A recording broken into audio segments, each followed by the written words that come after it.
Good morning, everyone. I'm Stéphane Beauchemin from Tube, also the president of the Tube Council. I'll be the moderator for today. As Steve said, we're very lucky to have Lisa McTigue and Jim will be sharing information with us and responding to your questions. I just want to give a little introduction before Lisa tackles the Q&A. And we call it Tubes in the News here. And like Stephen was saying, I'm with Packaging World and healthcare packaging. And we largely are looking at food and beverage markets, although we do a lot of health and beauty, as you will see.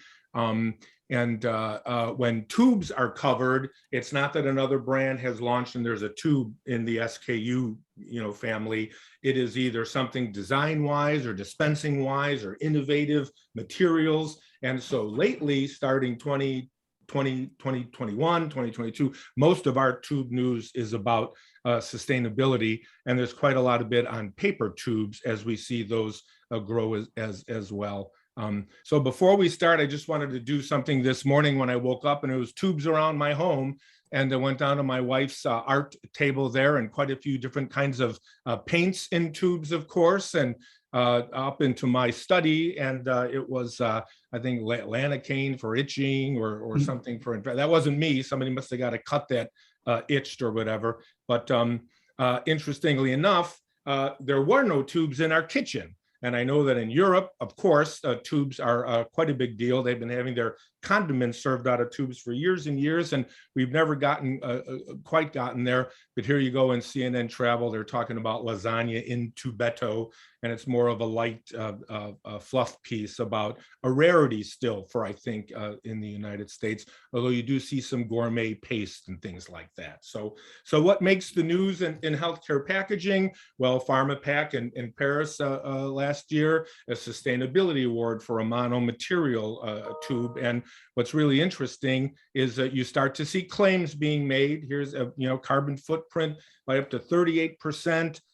Who says that? Who checked it? We're not sure, and the public is somewhat skeptical that there's either greenwashing going on or they'd like to have a little bit more information about where the claims come from. But the best thing about this tube, if you turn your head sideways, designed for recyclability. They are appealing to the 30–40% of consumers who want to feel good about their choices. Earth maybe even saying that they're willing to spend more sometimes for those choices. So this will be a theme that we continue on with. What are you doing about it, and how are you communicating it to the customer? This is a Henkel Beauty Care, and they're talking about metal tubes and 100% recycled aluminum, 95% less energy. We were having a consumption. We were having a discussion right before we came on about how this is so very difficult to verify claims that people are making. And I don't see it anywhere on the box or the tube that they're talking about that either, that it came from a recycled. It may be in there somewhere, but it certainly isn't front and center to the offering on the shelf that I could see. Here is, again, we talked about a lot of paper tubes being discussed. And this one has an ultra thin coating that inside and out to keep the product from leaking through. What does that coating do to the recyclability or the eco footprint of that package? Also, we talk about a paperboard disc glued. Lisa knows anytime you mention the word glue, what kind of glue? What happens to the glue in the recycling process? So you start to see just how complex the picture is. Again, beautiful designs on paper tubes. This is a cannabis powder, I guess, a new one on me. But notice that second paragraph. The primary package is a foil sachet. It's not even the primary package, the paper tube. So there's a lot at work there, and how you deal with the recyclability or where they're discussing that with the consumer remains to be seen. This is a great polyfoil dropper tube for vitamin D, and I love it because it, barrier protection's there, what's needed, meter dosing, which is fascinating, again, with a closure or a doser, and easy to handle portability, which consumers say they really like. They want to be on the download, be able to do their eye drops or whatever else, and not make a big deal out of it. Sugarcane based, you're hearing more about these biomaterials, and 100% recycler is the lid too. Again, looking at the package itself, I see a lot of oral care messages. I don't see anything about the fact that this was made from sugarcane and is recyclable. It could be there, it could be on a carton that the tube goes into, but you're going to make all these efforts to launch something new and make claims, and you've got to be able to communicate that, right? So these shots are now from Natural Products Expo that two of my editors attended a couple weeks ago in Los Angeles. And I love that capsin tube with the big red pepper down there at the bottom. And of course it has to hide inside the carton.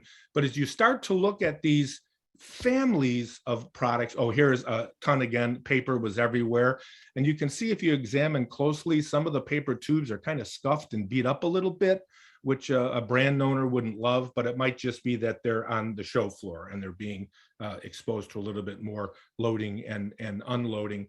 But if you start to look at these, you see families of products, and those families of products, whether it's hair care or skin care, beauty, includes tubes, but it also includes jars and bottles and dispensing pumps and glass jars with droppers. So there's a whole family of SKUs that you present as your brand, particularly in health and the beauty area.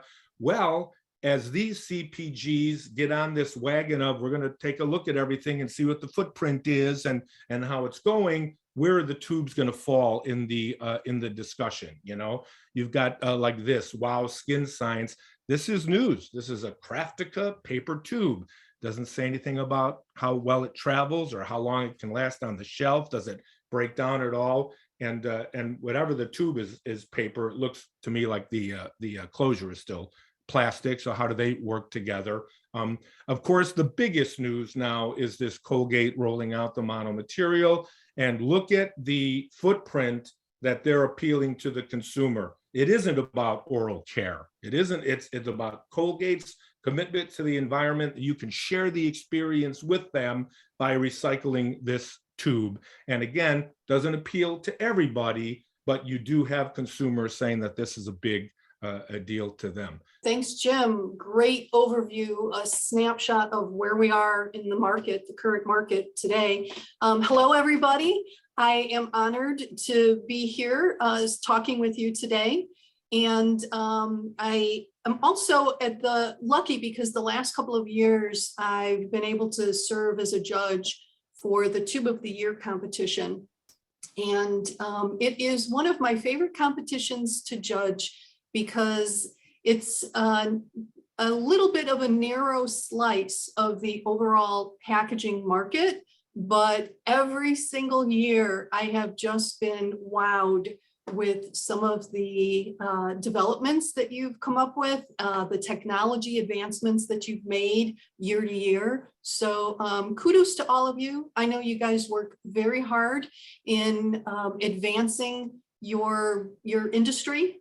So thank you for doing that. It gives me something really cool to write about, and I'm always looking for that. The first question, recyclable tubes are in the market and being publicized by Colgate and other brand marketers. Tube packaging manufacturers are also promoting recyclable tubes. These packages are considered recycle ready, as they are not today being collected, sorted, and made into new packaging at scale. Recycle ready is great for marketing, but there is no environmental impact until actual recycling occurs. What can the Tube Council or tube manufacturers do to promote the change?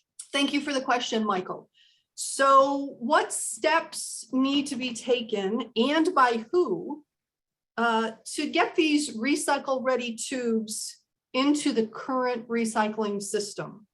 Because today, you are so right, it's not good enough just to be ready to be recycled. You have to be collected and recycled, even if it's in a limited closed loop program. So I guess I will maybe challenge you to ask how many of you are in closed loop programs like that? Are you collecting your empty packages and recycling them?